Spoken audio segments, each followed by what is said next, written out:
inspired to retell Anne of Brittany through fantasy because I was actually a student in high school and secondary school in Rennes, France. I spent a year there, and that was when I first encountered the story and kind of the legend of Anne of Brittany. She's a beloved regional figure. She has statues everywhere. There's bars and hotels and restaurants and places, streets like named after the Duchess Anne.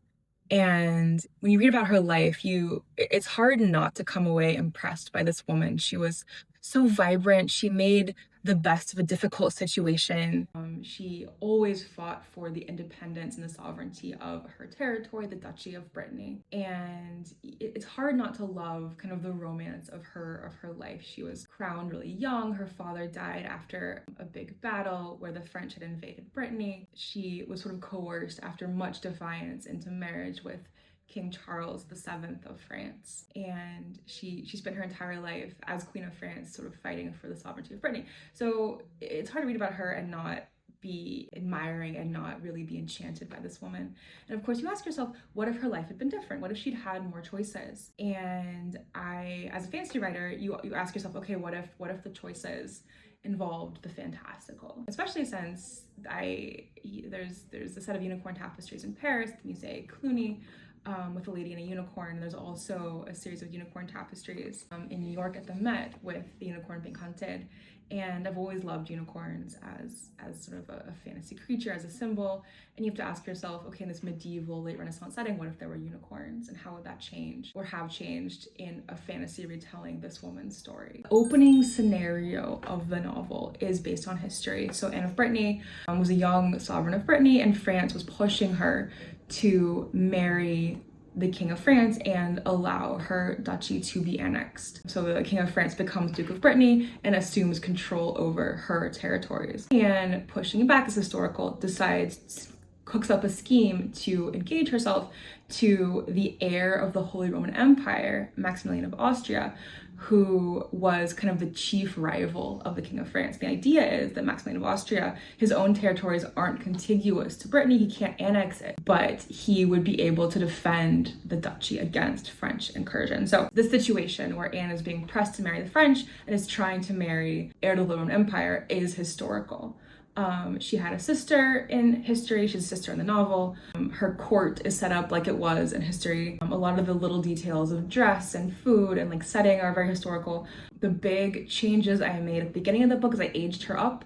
In history, she was 11 when she was crowned, and she was 15 when she married the King of France. It was too much as someone who wants to read an escapist, a fairy tale fantasy.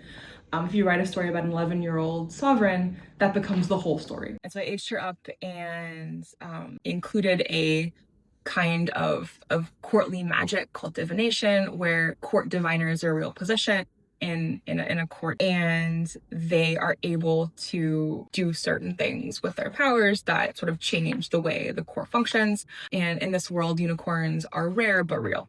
So I added some historical changes, but the kind of the foundational situation the book opens with is a real situation. Where was the most difficult to write? Okay, so in this book, there's sort of two villainous characters. I don't want to spoil things too much, but this one villainous character has a more fantastical background, and getting his mentality and his like plot arc right was difficult. I don't want to fully reveal who it is or how, but that was a hard character to write. And then the other character that was difficult is based on a historical figure. So the King Louis XI of France, his eldest daughter, was named Anne also. So there was Anne of France and Anne of Brittany, and they were contemporaries. And I changed Anne of France's name to Marguerite just because having two Annes as main characters in my novel would have been, I think, brutal for all readers. But so writing this historical figure, Marguerite, in my book of France, who was the king's eldest daughter, and she was regent of France for 10 years for her brother, who became King Charles, achieved his majority.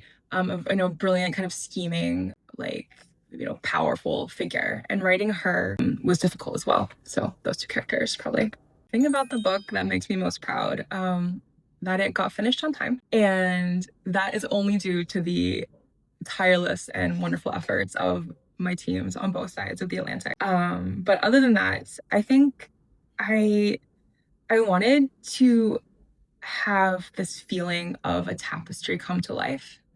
So it feels a little fantastical, a little strange, even sinister in places, but very vibrant, and very full of life. And I hope that that was successful. So this energy came into the novel and that people can feel it when they read.